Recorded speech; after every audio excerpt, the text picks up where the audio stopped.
Welcome back to One on One, New York's longest running sports call-in show. I'm Jack Roche here with Alex Wolz, and we're joined by Kayla Yaakov, one of the youngest riders and the only female competitor in STG's Junior Cup class of MotoAmerica. Kayla, we're under the impression that you're just 14. Shouldn't you be in class right now?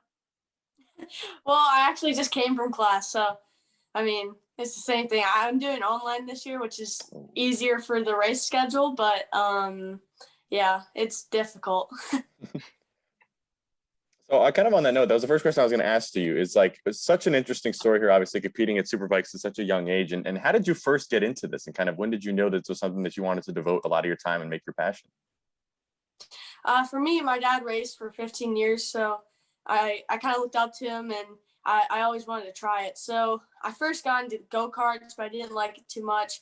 But then I got into doing flat track on a little PW50, and I loved it. And I really just went from there, just kept progressing, and my dad saw that I really enjoyed it and was starting to do well in it, and he wanted to help me out and help me pursue my dream to, go eventually to a world level. And I've been fortunate enough to be able to race at a very high level, and hopefully I keep going. Yeah, you're at such a high level this early, and I know this is so far from now, but in your career of riding and racing, is there some goal that you have that you want to achieve at some point in your career? Yeah, I mean, I definitely love to be a champion of world champion, or MotoAmerica champion, or even a MotoGP rider. Just to be in that field is amazing, and those riders are so fast, and it's so hard to comprehend how fast they are. So to be at that level would be definitely my long-term goal. We've kind of hit on it a little bit too with your young age. And one of the most interesting things about it is you're obviously competing against people that are a lot older than you. And you kind of mentioned how, like, when you come into it, certain people don't really pay a lot of attention to you, maybe because of your age, or they just kind of look down on you, but you kind of prove things to them as the race goes along. Like, how would you describe that, of just like competing against older racers and then kind of proving yourself in every race that you do?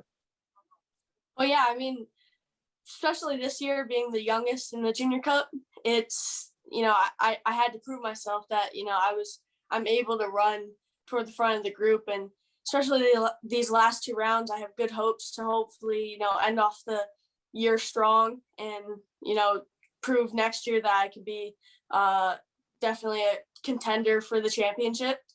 But, you have to prove yourself, and to get opportunities and stuff too, you really need to present yourself well, but also perform well. We're here with Kayla Yaakov, and Kayla, I'm just so curious, why are you so passionate about this sport? What's something that you really love about riding? It clears your head. You just don't think about anything else. It's just you, the bike, and the track. And especially when you're going so fast, it's just so much fun. And I love the adrenaline. Just when I'm in a battle, I just love, fighting for that next position, and improving every weekend is what I strive for. And just being on a bike is just so much fun, and it's really like a form of stress relief, and just to get away from your regular life. I can also imagine too, you mentioned a little bit about your father and how he was a racer before you. And I can imagine this too can be a way of kind of having a relationship with him in that sense. So what has that been like for you, kind of growing into racing, and your father? What has kind of been your parents' perspective on it, as you've kind of done this as well from such a young age? Yeah, well, when he raced, he was really good. He was supposed to, go to a higher level, but some unfortunate things happened for him, and he was really fast, which helps me a lot, because having someone that has gone through it and has been challenged in ways, and who has been at a pretty high level, helps me a lot, because he could definitely give me pointers, not only on the track but off the track. So it's really cool. We're just a few days away from the MotoAmerica Superbikes at New Jersey. That's at the New Jersey Motorsports Park. Runs from September 10th to 12th. What are your feelings ahead of this event? I'm sure this is a huge deal for you. Yeah, definitely. It's this is one of the closest races to me for MotoAmerica. And although I haven't done very many laps on this track, I'm very confident going into the round. I think my last round with the European Blue Crew Cup that I just did from France, we just flew back a couple days ago. I had really good momentum going into the round, and we got our best finish of the year there. So hopefully we can keep that ball rolling going into New Jersey, and we can get a good result there, hopefully top 5 and, maybe more. I think it's definitely possible that we can have a very good result there. But I know it'll take a lot, especially since I don't have too many laps there. But I think it'll be a very good round for me. You mentioned the importance of the race in New Jersey, and I'm just curious for you, obviously with so much success already with, over 200 wins and 30 championships, is there any particular race or moment that kind of sticks out to you throughout your career so far as one of the most special ones? Yeah, I mean, definitely this last weekend at France was really big for me. Although I didn't, win or get a podium, it was really good for me because I know that I'm capable of something greater than I've seen myself do before. And just seeing that improvement every weekend has really helped me out and helped me see what I'm capable of. And I've definitely been working a lot harder and just trying my best to get that better result. But definitely just to have that feeling of just contentment after a weekend and just a way of knowing that, you did your best and you got a really good result. That's what I want. And, last weekend I got that, and hopefully these next few weekends I get it again. You mentioned this race in New Jersey being close to home. You're from Gettysburg. Is there a big racing population there, or is that just more something that you adopted from your dad? In Gettysburg, not really. I mean, you have some people who do motocross and stuff, but I've never seen someone who's done road racing from Gettysburg.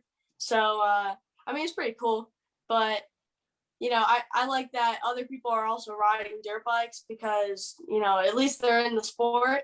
But yeah, it's cool to stand out. Well, that was kind of the question I was going to ask too. Jack mentioned from Gettysburg, and I'm curious, you made the joke about school. Like, how is it kind of balancing those two things, and what's kind of the reaction from all your classmates and your friends and people when you kind of tell them a little about what you do for your career almost? Yeah, well, my schools have been pretty cool about it, about helping me out with the days that I'm off due to my racing, and that they're very supportive of it. A lot of my teachers really like it. They follow me on my social media pages and stuff, and I did a thing at an assembly. showed my video at assembly, which is pretty cool. But yeah, some of my friends, like, they don't understand the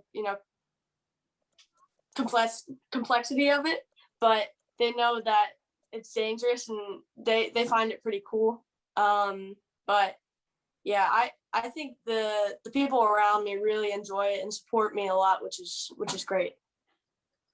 Kayla, I'm so curious, is there any athlete or figure, not even just in the sport that you're in, but someone that you really look up to and someone you admire going forward in your career? Yeah, there's definitely been a lot of people along my career that I've been able to talk to and be around that have helped me a lot and that I've looked up to. I mean, the biggest one for me though would be probably Nicky Hayden. He's in, MotoGP World Champion from 2006, and American. He's he was always really happy, very humble, and just a great person. Unfortunately, he passed away a couple of years ago, but he was very, very fast, but he also was humble, which was great because, you could be a very fast rider, but you also want to be a good person. And the last question I kind of wanted to ask too, we mentioned that you're from Gettysburg and we're from New York around here. And I'm just curious, MotoAmerica, maybe not the most popular thing at times in this part of the country. And is there anything that you would tell people about this sport and about what you do that they might not already know that you'd wanted to learn about it? Yeah, I mean, motorcycle racing, it's a lot different than riding on the street. You know, it takes a lot of skill to do it, especially at the level of MotoAmerica. You know, these riders have been doing it for most of their lives and have worked very, very hard for it. You know, the Superbikes go up to 180 mile an hour, which is very, very fast. And, you know, it's all in closed circuits. So you have no danger of cars or anything like that. And it's safe to an extent, which is good. And it's very fun to watch. You have some really cool battles, especially in the Superbike class with very, very fast guys. And, you know, the Junior Cup class is one of the best ones that you can see because you always have a battle in that class because everyone is so close. But MotoAmerica is a great place if you're looking for something to do in the weekend. Come out and watch, and it's really fun. The atmosphere is awesome, and they have a lot of activities, not only, you know, watching, but inside the paddock. There's a lot of activities to do. You get to meet the riders, and it's a really cool place to be. Kayla, thank you so much for your time. We're talking to the only female competitor in STG's Junior Cup class of MotoAmerica. We wish you the best of luck in your race. That's MotoAmerica Superbikes at New Jersey, September 10th through 12th. Good luck, and we appreciate you talking to us today. Okay, thank you, guys. Of course, we'll be back on One New York's longest running call-in show.